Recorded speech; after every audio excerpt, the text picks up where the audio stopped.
movimiento pendular es una forma de desplazamiento que presentan algunos sistemas físicos con aplicación práctica al movimiento armónico simple.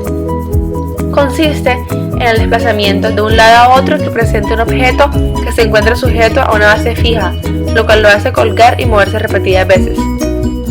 El principio del péndulo fue descubierto por el físico y astrónomo italiano Galileo, quien estableció que el periodo de la oscilación de un péndulo de una longitud dada puede considerarse independiente de su amplitud, es decir, de la distancia máxima que se aleja el péndulo de la posición de equilibrio.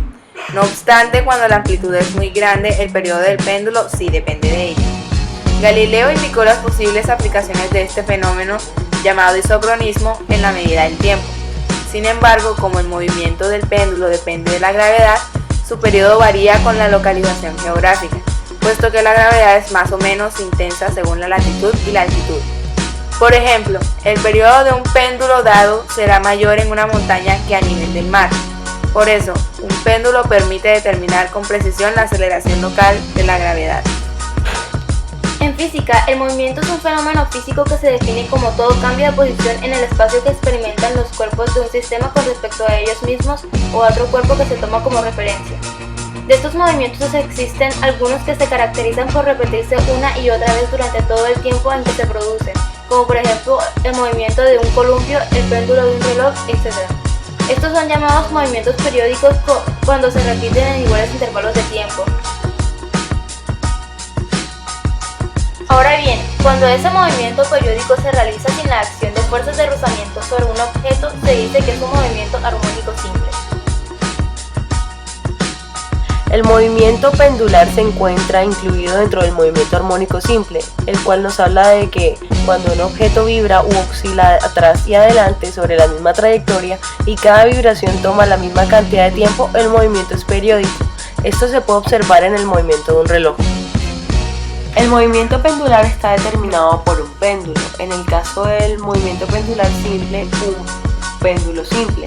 Este es un objeto cualquiera que está suspendido a un punto fijo mediante una cuerda.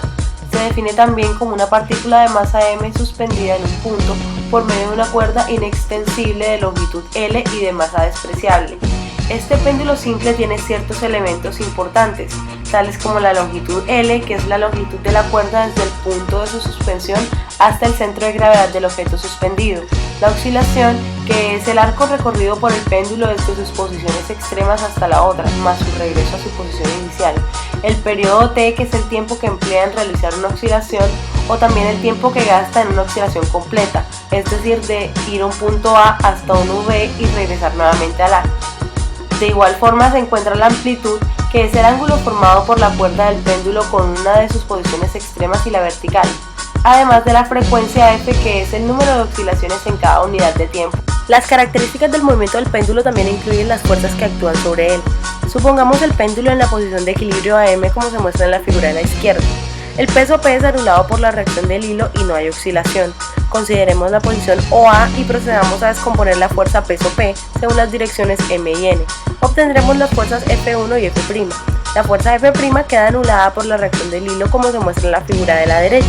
En consecuencia, en el punto A actúa solamente la fuerza F1 tangente al arco AMB y que provoca el movimiento del péndulo hacia M. Si en el punto A' efectuamos el mismo proceso de descomposición de la fuerza P o peso, observaremos que F2 es menor que F1 obtenida anteriormente.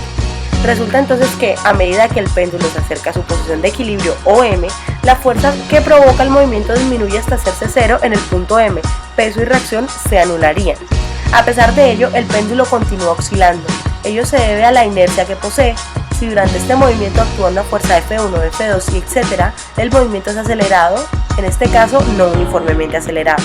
Cuando el péndulo pasa al punto M, el peso del cuerpo actúa con fuerza negativa, es decir, el movimiento es retardado.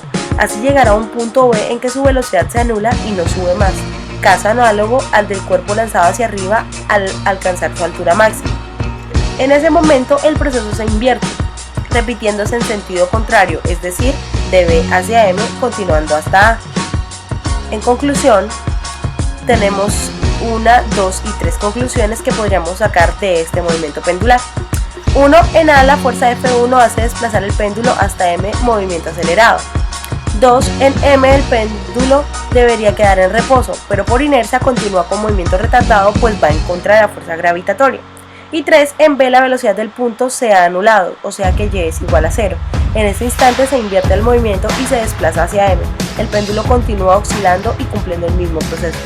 En consecuencia, la fuerza que hace mover el péndulo no es constante. La dirección y sentido de esas fuerzas son tales que tienden a que el péndulo adquiera la posición de equilibrio.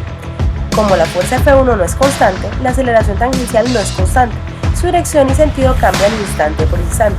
Además de que la velocidad tangencial se anula en los puntos extremos y no es constante, por lo que es máxima al pasar por la posición de reposo.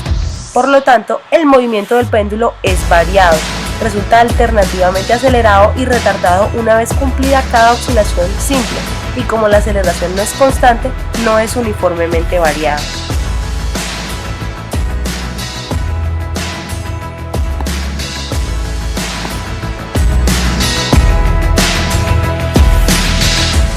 El periodo es independiente de la masa y a su naturaleza. Es decir, que en dos péndulos con la misma longitud pero de diferentes masas, el periodo de los péndulos es igual. Por ejemplo, suspendamos de un soporte 3 hilos de coser de igual longitud y en sus extremos atemos en dos objetos de masa y sustancias diferentes. Por ejemplo, una piedra, un trozo de hierro y un corcho. Saquémoslos del reposo simultáneamente. Verificaremos que todos tardan el mismo tiempo en cumplir las oscilaciones, es decir, que todos van y vienen simultáneamente. Esto nos permite enunciar la ley de masas. El periodo de oscilación de un péndulo es independiente de la amplitud, siempre que éstas sean suficientemente pequeñas como para que la aproximación de seno y teta sea aceptable. Dispongamos dos de los péndulos empleados en el experimento anterior. Separémoslos de sus posiciones de equilibrio de tal modo que los ángulos de amplitud sean distintos. Dejémoslos libres. Comienza a oscilar y notaremos que también en este caso los péndulos van y vienen al mismo tiempo. De esto surge la llamada ley del isocronismo. La ley de las longitudes dice que a mayor longitud, mayor periodo de oscilación, y a menor longitud, menor periodo de oscilación, es decir, que estas son directamente proporcionales.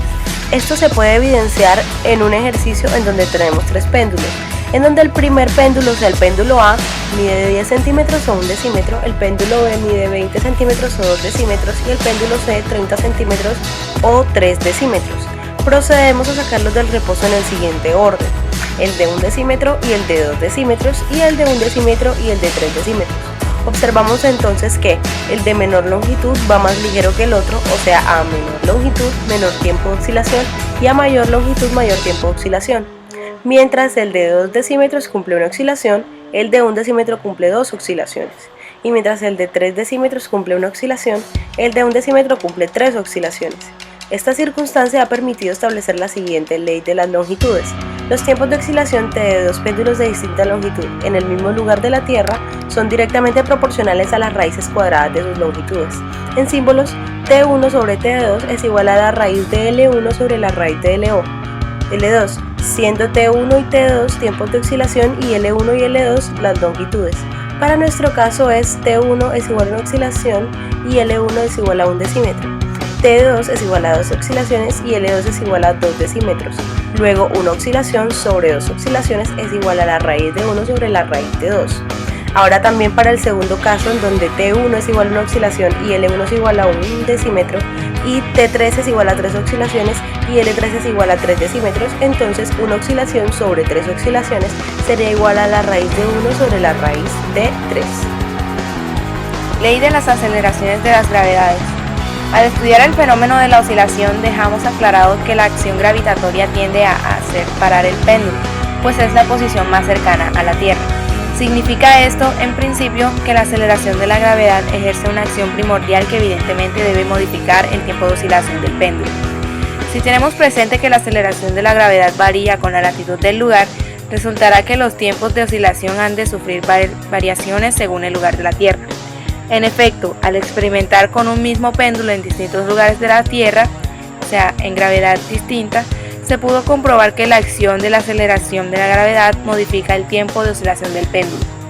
Por ejemplo, si en Buenos Aires el tiempo de oscilación es T1 y la gravedad G1, en Río de Janeiro el tiempo de oscilación es T2 y la gravedad G2. Se verifica la siguiente proporcionalidad: T1 sobre T2 es igual a la raíz de G2 sobre la raíz de G1.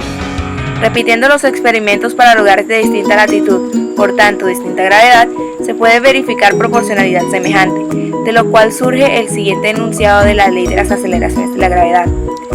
Los tiempos de oscilación de un mismo péndulo en distintos lugares de la Tierra son inversamente proporcionales a las raíces cuadradas de las aceleraciones de la gravedad. La trayectoria de un péndulo consiste en pasar de un punto A a un punto bajo medio M y llegar a B y luego repetir el procedimiento a la inversa, siendo A y B sus puntos altos. Esto se da sin que se aplique una fuerza. El péndulo debe llegar al mismo lugar de donde fue soltado, tal y como se muestra en el video. Ahora, si se le aplica una fuerza, el péndulo alcanzará un punto B mayor del punto A del cual fue lanzado, y al buscar equipararse traspasará este último punto.